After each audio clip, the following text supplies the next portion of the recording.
You wouldn't believe how many people lose their games on time or they draw due to the 50 move rule because they don't know a method to checkmate in a position like this one that is shown on the board.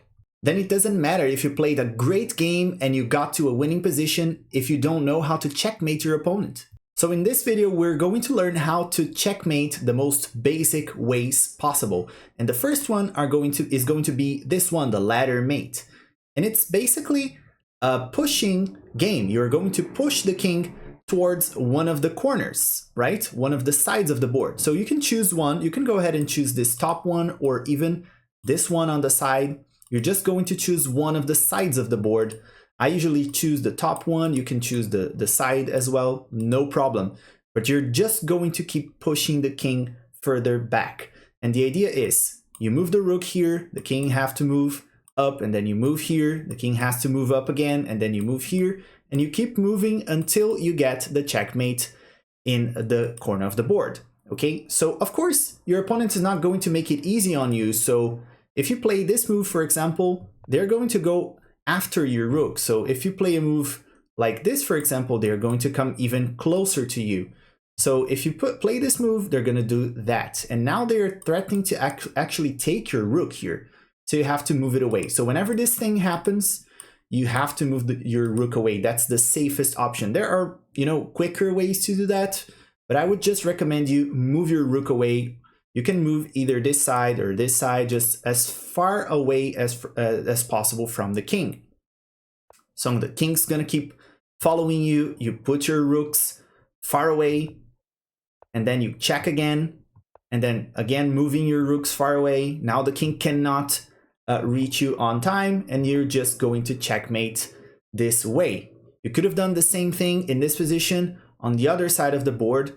You would have just made this. You're going to cut the king here. Remember that the rooks create like a force field, and the king cannot pass by that. So you move your rook here, and then the king is going to come here. You just move it up, and as the king starts to chase it away, you can just go ahead and start, checking the king back and forth. So you can check again, and then the king goes back, and then you can do the checkmate. Okay, so it works the same way. I could even play the moves here, like if you do this and they do this. Oh, in this case, it's not even possible because the rook is covering this square. And then you go here and check. And if they run away, you just checkmate the same way. It works the same way, guys. So now let's take a look at doing the same thing or a similar thing if you have just the king and the queen on the board. Now, if you don't have two rooks or a rook and a queen, or even two queens, you only have your king and the queen. Now you have to be a little bit more precise. And the method that I use in this case is keeping a knight's jump distance from the king. So you just calculate, as the king was a knight, for example, if the king was a knight, they would have these possible squares to move to. So you're going to keep your queen this distance from the king, the knight's jump distance, okay? So that's exactly what we're gonna do. We're gonna move the queen over there. And again, we're going to choose a side, maybe this side or maybe this side, and we're going to keep pushing the king to the sides. So when the king moves away, we're just going to remember knight's jump distance. We're going to keep pushing the king to the corner. King goes there. We know what we have to do. We have to keep the knight's jump distance. Again, the same goes here and here. Now the king goes there, and we have to remember the knight's jump distance. We can go here, right? And keep this same distance from the king, and now the king has just two squares to move to. They're going to be moving up and down, up and down. They have no other legal moves to go for. And if you push your queen here, you're actually going to be stalemating your opponent, so you don't want to do that. So now it's time to bring your king. They don't have any other moves, so whatever you do, they're just going to keep going back and forth.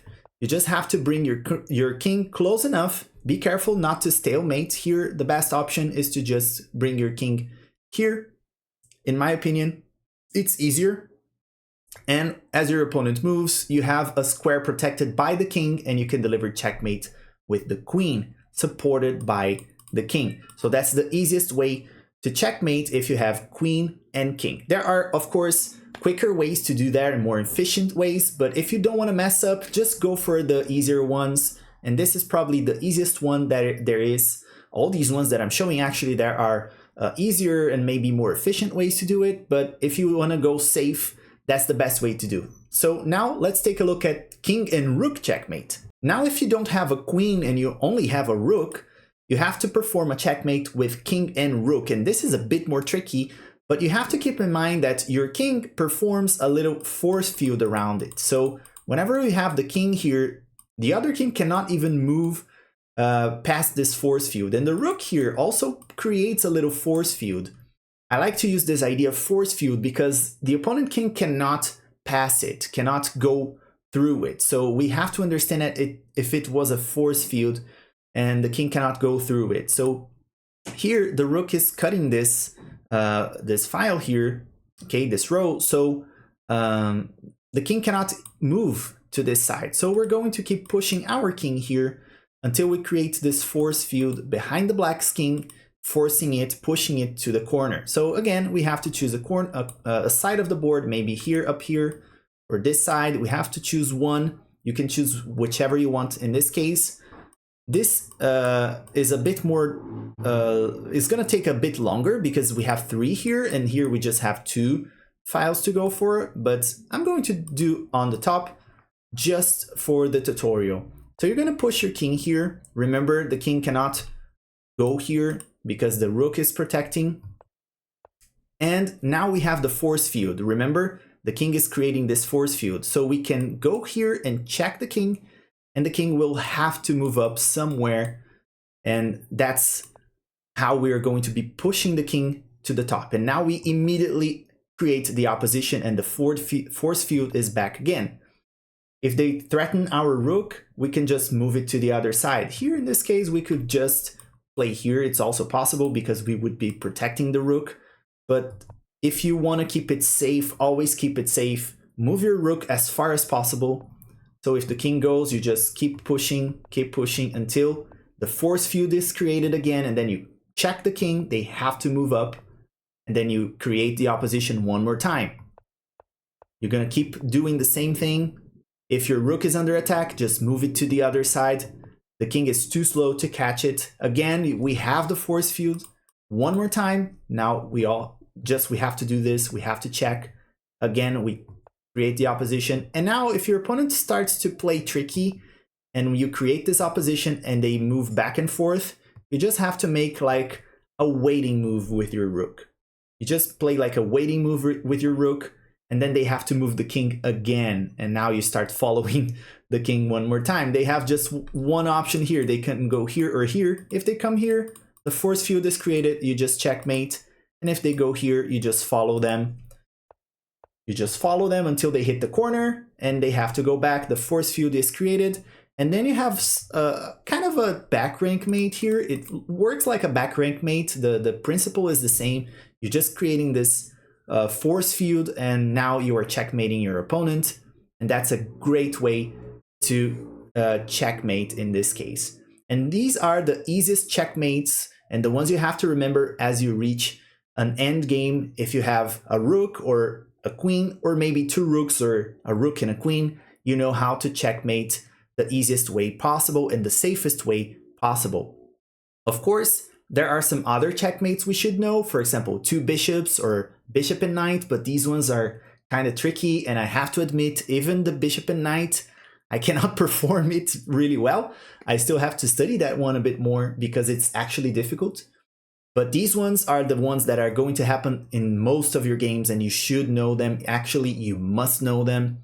And like I said before in the beginning of the video, I don't know how many games, I cannot even count how many games I have seen people losing on time or due to the 50 move rule because they cannot checkmate the king if they have, for example, a rook or a queen, and they cannot perform this simple method.